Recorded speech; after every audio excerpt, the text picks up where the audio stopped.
Meaning কি? Synonym মানে হচ্ছে সেম ওয়ার্ড বা রিলেটেড ওয়ার্ড, ঠিক আছে? সেম মানে কি, না যেরকম সিমিলার মিনিং দেয়, সিমিলার মিনিং দেয়, বুঝতে পারছো? জি স্যার। আচ্ছা, তো হচ্ছে সেম হচ্ছে সিমিলার বা সিমিলার মিনিং দিবে আর রিলেটেড ওয়ার্ড বা সেম মিনিং। যেমন কি আছে এখানে আছে অ্যাপারেন্ট, সেই অ্যাপারেন্ট শব্দটা সিনোনিম কয়টা আছে? অ্যাপারেন্ট মানে হচ্ছে যেটা ভিজিবল, হ্যাঁ, এই যে ভিজিবল, পরে হচ্ছে তোমার এই যে ক্লিয়ার, অবভিয়াস, এভিডেন্ট, ম্যাগনিফিসেন্ট, স্পষ্ট। সো এই যে এই শব্দগুলো হচ্ছে কি একটা সিনোনিম, আর যে এইখান থেকে পরীক্ষা আমি যে কোনো একটা লিখলেই হবে। অ্যাপারেন্ট আছে যেহেতু কনটেক্সের মধ্যে আছে, সো অনুযায়ী তুমি একটা এরকম যে কোনো একটা কি সেম সেম বা রিলেটেড ওয়ার্ড বসা দিলে হয়ে যাবে, বুঝতে পারছো? জি স্যার। That's it. আর অ্যান্টোনিম মানে কি? অ্যান্টোনিম হচ্ছে অপোজিট, অ্যান্টোনিম হচ্ছে অপোজিট ওয়ার্ড। আমার সমার্থক শব্দ, বিপরীত শব্দ বাংলায় পড়ছি না?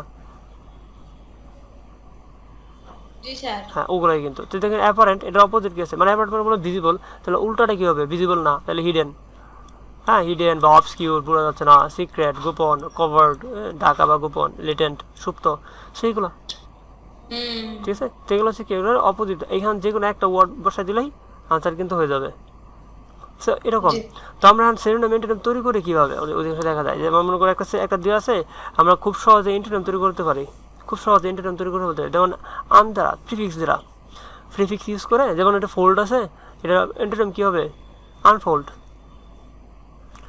লাইক আছে, ডিসলাইক, তেরম প্রিফিক্স ইউজ করে কিন্তু একটা অ্যান্টোনিম সহজে তৈরি করা যায়। যে ওয়ার্ডটা আছে সেটা অ্যান্টোনিম কিন্তু সহজে ইউজ করা যায়, রাইট? জি স্যার। বিহেভ আছে, মিসবিহেভ, ওই যে মিস প্রিফিক্স ব্যবহার করে। হ্যাঁ, পুরো পসিবল আছে, ইম্পসিবল, প্রিফিক্স ব্যবহার করছে। তোমরা তো ক্লাস 9-10 প্রিফিক্স পড়ে আসছো না, সার্ভিস প্রিফিক্স? জি স্যার। সো ওই রকমই ওই সার্ভিস প্রিফিক্স ব্যবহার করে কিন্তু, স্পেশালি প্রিফিক্স ব্যবহার করে তোমার হচ্ছে একটা থেকে আরেকটা ওয়ার্ড মানে অ্যান্টোনিম বানানো যায়। অ্যাক্টিভ আছে, ইনঅ্যাক্টিভ, রেগুলার আছে, ইরেগুলার, লিগ্যাল আছে, ইলিগ্যাল, এই যে এই সবগুলো কিন্তু কি আছে, প্রিফিক্স ব্যবহার করে আমি জাস্ট অপোজিট ওয়ার্ড বানাই ফেলছি, ঠিক জি আছে? স্যার। কিন্তু নট প্রপার ওয়ে, এইভাবে কিন্তু সবসময় কাজ করবে না। জি স্যার। এই প্রিফিক্স দিয়ে সবসময় কাজ করবে না। কিছু কিছু আছে ট্রাইড ইউনিক ওয়ার্ড, তোমার অনেক সময় ইউনিক ওয়ার্ড দিয়েই চেষ্টা করতে হবে, ওকে? মানে ওর আলাদা আলাদা ইউনিক ওয়ার্ড রয়েছে, ওকে? এখন হচ্ছে সাজেশন, খেয়াল করো, মানে প্রিফিক্স ভালো করতে গেলে কী করতে হয়? Read the list of synonyms and antonyms from the any book. তোমার যে বইটা আছে, অ্যাডভান্স বলো বা যে কোনো বই বলো, ওইখানে দেখবা অনেকগুলো লিস্টের মধ্যে দেখবা, প্রতিটা বইয়ের মধ্যে সিনোনিমের লিস্ট আছে না, অনেকগুলো। You have to finish it, ঠিক আছে? এটা শেষ করে ফেলতে হবে পুরোটা। অ্যান্ড কীভাবে? একবারে একদিনে সবগুলো শেষ করলাম, পরে আর মনে করো বছরের সাথে তার সাথে কোনো সম্পর্ক নাই, হ্যাঁ, পুরো ব্রেকআপ, চিরতরে ব্রেকআপ, এরকম আচ্ছা স্যার। না। হ্যাঁ, আচ্ছা, না বুঝে আচ্ছা আচ্ছা করে বইটা পড়বা, প্রথমে শেষ করবা। ধরো কীভাবে? একদিনে সবগুলো শেষ করার কোনো প্রয়োজন নাই, প্রতিদিন 1 পেজ অথবা 2 পেজ করে পড়বা, ঠিক আছে? জাস্ট পড়ে যাবা, মুখস্থ করতে বলিনি আমি কিন্তু। স্যার এটা আমার দেখে পড়বো না? হ্যাঁ, তোমার বই থেকে অথবা হচ্ছে যে কোনো বই থেকে, অ্যাডভান্স থেকে পড়ো, তোমার বই থেকে পড়ো, তোমার যে লিস্টে আছে পুরোটা, হ্যাঁ, এইটা প্রতিদিন শেষ, হয়তো বা 4-5 দিন লাগবে। প্রতিদিন কী করবা?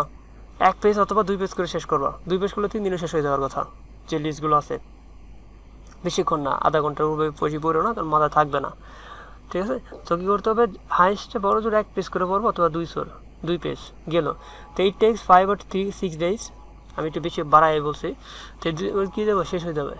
পরে কী হচ্ছে, তুমি বোর্ডে যে বোর্ডেরগুলো আছে না, বোর্ডেরগুলো, সেগুলো হ্যাঁ প্র্যাকটিস করো, বোর্ডেরগুলো। দেন এই প্রসেসটা আবার রিপিট করবা 1 মাস পর, পরীক্ষার আগে 2-3 বার। মানে যেভাবে বলছি সেটা কি পরীক্ষার আগে 2-3 বার রিপিট করবা। তারপর তোমার সেই নেমে জীবনে পাসে হবে, কোনো একটা মিস যাবে না। প্রসেসটা কী বললাম? প্রথমে হচ্ছে 1-2 পেজ করে, মানে পুরোটা শেষ করতে হবে। কীভাবে শেষ করবো? 1-2 পেজ করে পড়বো, 1-2 পেজ করে প্রতিদিন পড়া 3-4 দিনে শেষ হয়ে যাবে, 3-4 দিন বা 5-6 দিনে শেষের পরে সেগুলো বোর্ডেরগুলো যেগুলো সবগুলো প্র্যাকটিস করে ফেলবো। তারপর হচ্ছে আবার 1 মাস পরে বা পরীক্ষার আগে 2-3 বার করে, মানে পরীক্ষার আগে তো 2-3 বার হয়, এটা মাথায় রেখে আমি ওইগুলো রিপিট করবো আবার, এই সেম প্রসেস, ঠিক আছে? আচ্ছা স্যার। এবং আরও আরও এটা হতে পারে, তুমি যদি তোমার ফলো দ্য গাইডলাইন্স অফ, আমার একটা সিভিক্সের একটা ভিডিও ছিল, তো তোমার তো ওটা দেওয়া হয় না, এটা হচ্ছে বা ওয়ার্ডের যে কথাগুলো বলছি কীভাবে ওয়ার্ড বাড়াইতে হয় বা সাফিক্স ফিক্স কেন পড়তে হয়, এই দুইটা লেকচার ফলো করলেও তোমার এই জিনিসগুলো আয় করবে আর কি। যাই হোক, তুমি তোমার যেটা বলছো এতটুকু করলে হবে, ওটা হচ্ছে কোর্সের অন্তর্ভুক্ত।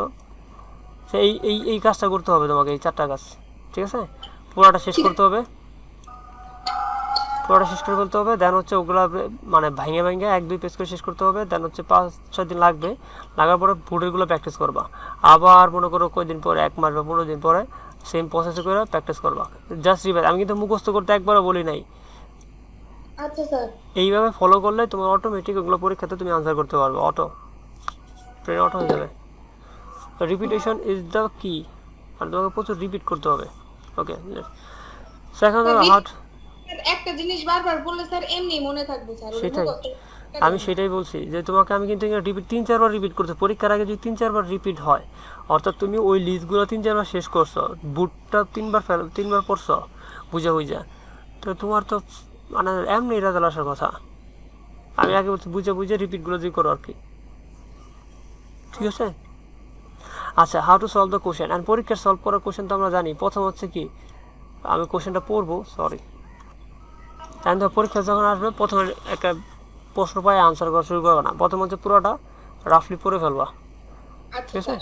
তারপর হচ্ছে এখানে বোঝার চেষ্টা করবা কোনটা মানে কনটেক্সটটা কি, মিনিংটা কি, পরে সেই অনুযায়ী আনসার করবা, আর 3 নম্বর ধাপে আনসার করবা, ঠিক আছে? Don't forget the word class. আচ্ছা, এটা কোনো ইয়ের জন্য করা হয়েছে, এটা এটার জন্য না, এখানে ওয়ার্ড ক্লাসের কোনো ম্যাটার না, ফিলিং দ্য গ্যাসের জন্য এটা আর কি। ফিলিং দ্য গ্যাসের মধ্যে ওয়ার্ড ক্লাসটা ম্যাটার করে। Okay sir. সেন্টিমেন্টের ওয়ার্ড ক্লাস ম্যাটার করে, সরি। সেন্টিমেন্টের মানে তোমার যেই মানে ওয়ার্ডটা দেওয়া আছে ওইটার ক্লাসেই কিন্তু লিখতে হবে। মানে কি, ধরো একটা নাউন দেওয়া আছে, হ্যাঁ, এই ধরো কত আগে দেবো ওয়ার্ডটা দেখলাম অ্যাপারেন্ট, হ্যাঁ, আমরা যদি এখানে ডিসকাট করি, ধরো আমি এখান থেকে এখানে লিখি আর কি, হ্যাঁ, তো এখানে কি দেওয়া আছে, ওয়ার্ড অ্যাপারেন্ট দেওয়া আছে। জি স্যার। অ্যাপারেন্ট, ঠিক আছে? সো এই ওয়ার্ডটা দেওয়া আছে অ্যাপারেন্ট, খেয়াল করো। আর এই অ্যাপারেন্ট শব্দটা কি, কোন ক্লাসের এটা, মানে অ্যান্টোনি এই সি ধরে এটা নাউন, প্রাউন, অ্যাডজেক্টিভ, অ্যাডভার্ব, কোনটা? অ্যাপারেন্ট।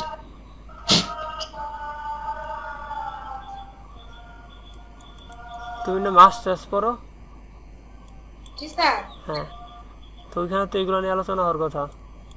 আচ্ছা, যাই হোক, কত কিছু দরকার নেই, এটা কিন্তু তোমার হচ্ছে অ্যাডজেক্টিভ, ঠিক আছে? তো এই যে হ্যাঁ, তুমি যখন এইটা সেম নাম লিখবা ওটা কিন্তু অ্যাডজেক্টিভ হতে হবে। জি স্যার। অ্যান্ড এটা অ্যাপারেন্স হতো, হ্যাঁ, appearance, appearance, something like that, হ্যাঁ, এরকম অ্যাপিয়ারেন্স এটা হবে স্পেলিং। সো এই যে অ্যাপিয়ারেন্স এটা কিন্তু নাউন, অ্যান্ড এটা দেওয়া আছে, ঠিক আছে? তখন কিন্তু এটা যখন লাগবে ওই তোমার এটা ওইরকম নাউন ফর্মে আনতে হবে, মানে এরকম ওয়ার্ড ক্লাসটা মাথায় রাখতে হবে কিন্তু, বুঝতে পারছো? জি sir. That's it. Okay, so এইটিকে ছিল সেন্টিমেন্টের কথা বলা। আমি এটা প্র্যাকটিসও করাবো না।